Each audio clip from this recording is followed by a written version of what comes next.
大家好，我是田园。今天用红薯和鸡蛋给大家分享一道美食。首先我们准备220克去皮的红薯，先给它切成薄片。切好后先把它们放到盘子里面，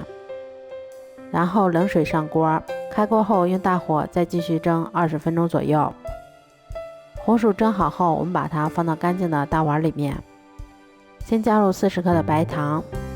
然后再用擀面杖把它们尽量捣碎一些。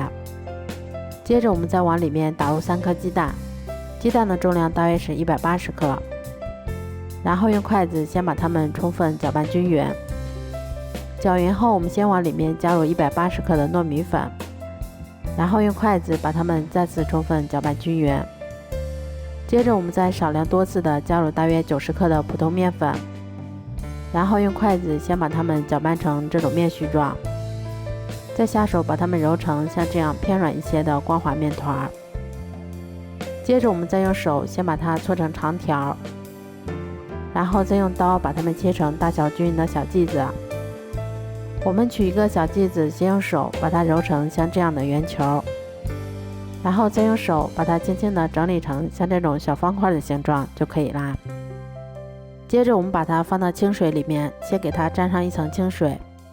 然后再把它放到白芝麻里面，给它裹上一层白芝麻。